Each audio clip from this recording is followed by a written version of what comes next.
Good morning guys, it's another day, another blessings. Lakad-lakad-lakad na naman tayo papunta sa highway. Doon na naman ulit ako mag-abang habang may time. Actually pwede naman talaga nila ako sunduin sa bahay, kaso nga lang may oras pa ako. So ako na lang talaga kusang pumunta sa highway para pag andyan na sila, isang daan na lang, tapos diretso na sa kasama ko rin na daanan namin sa unahan lang para tuloy-tuloy na. Nakita nyo ang mga aso guys, kasi tahol sila ng tahol, patawid na sana ako. Nakita ng may-ari ng bahay, pinaalis sila, kaya inantay ko muna lahat sila na pupunta sa kabila kasi baka kagatin nila ako, baka hindi ko sila kilala ng mga aso na yun.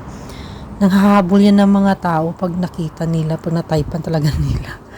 Kaya yun, takot ako.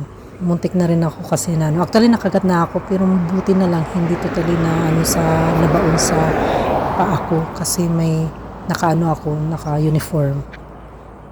Pero nung nakagat ako, nagpa-doktor naman agad ako kasi mahirap na. Ang hirap pa naman dito magpagamot, ang mahal. Tingnan nyo ang lugar na ito guys, sobrang tahimik lalo na pag holiday dito. Sobrang tahimik talaga. Kasi yung iba nagbabakasyon, yung iba nagpunta ng ibang lugar, Malaysia, Singapore, doon sila nagbabakasyon pag school holiday. Pero talagang tahimik dito na lugar guys. Pag sapit ng alas 10 ng gabi, tahimik na yan ang daan. Unless lang kung mga sample sa mga mall nagtatrabaho, yun, may mga sasakyan or may mga okasyon, yun lang siguro. May marami pa mga sasakyan sa daan. Pero usually pag tungtong ng 11 or 12 ng gabi, ang tahimik na yan ang daan. Parang ganito siya. Tapos na ang mas guys. Uwian na kami. Bago kami umuwi, pag ganitong nagbi-bless pa muna kami kay Father.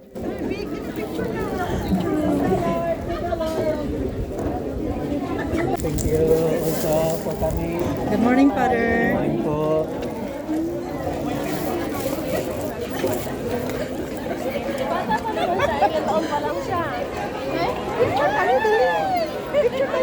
Oh, kamera nyo.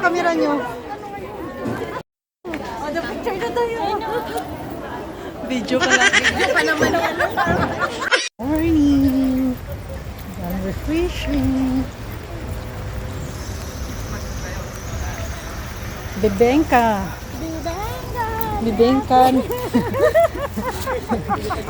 ni Jen. Ito na po ang request. Bibigyan ni Ate Jen. Requested by... Sabi ko, try ko kasi hindi pa kami naka-shopping ng kakanin ba. Shout out kay Jen. Good morning, Jen. Sama ka mamaya. Punta kami kay Russell. Hindi ako sure kaya kasi yung service ko. Uuwi ka ng tanghali? Ay, tanghali. Hindi naman kami tatagal doon mag-visit. Mamita pa ako. Ay.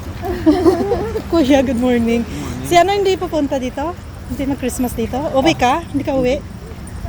Saka siguro. Mahirap